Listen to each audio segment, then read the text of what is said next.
Ito pa ang pampakul natin ngayong umaga dahil mamimigay tayo ng mga cool na sorpresa. Literal na nakaka-cool ito dahil mga kontra-init sorpresa si Miss Susan ngayong Labor Day. Miss Susan, presko on the spot na. Ate! Mga kapuso, araw po ng paggawa ngayon, holiday. Pero yung iba mga kapuso natin, nagpunta ho dito sa Liwasang Bonifacio para sumama doon sa mga pagkilos ngayong araw na ito. Pero meron ho tayong mga kapuso na kahit po Labor Day at holiday, talagang pinili nila magtrabaho sa kabila ng napakatinding init ng araw. Kailangan kumayod para sa kanilang mga pamilya. Gaya ni Kuya na rider. Yan, Kuya, ano pangalan mo? Mark Joseph po.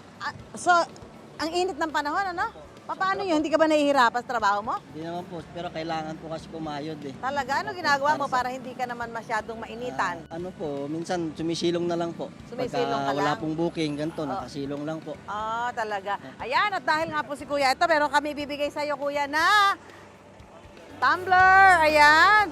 Pamaypay para pagsilong mo. Meron ka din t-shirt, pampalit. Suot mo na agad yan. Sa iyo na rin itong lalagyan. At bukod dyan, meron ka pang 1,000 pesos. Salamat sa iyong pagtatrabaho kahit holiday, kahit araw ng paggawa. Ito pa, punta pa rin tayo sa ating mga kapuso na nagtatrabaho ngayong Labor Day. Aba, napakatindi ho ng init ng panahon. Actually, di ba? Meron nga hong mga hinihimatay. Meron talagang sa tindi ng init, hindi malaman yung gagawin. Pero, syempre, kailangan kumayod, lalo na kung may mga pamilya. Ito, isang bus driver. Akyatin natin ang isang bus driver. Bibigyan na, biyaheng Cavite pa ta, Kuya. Good morning po. Ayan. Kumusta ho ang biyahe? Ayos lang naman po. Aba, malamig sa loob ng bus, pero pagbaba mainit. Opo. At dahil dyan, Kuya, meron kami ibibigay sa'yo. Dahil sa iyong magiting na trabaho, meron kang tumbler, meron kang t-shirt, meron kang pamaypay, at meron ka pang bag. Ayan, sa'yo na yung bag. At meron ka pang 1,000 pesos.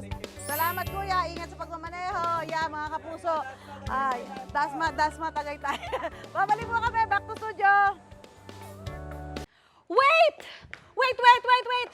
Huwag mo munang i-close! Mag-subscribe ka muna sa GMA Public Affairs YouTube channel para lagi kang una sa mga latest kwento at balita. At syempre, i-follow mo na rin ang official social media pages ng Unang Hirit. Thank you!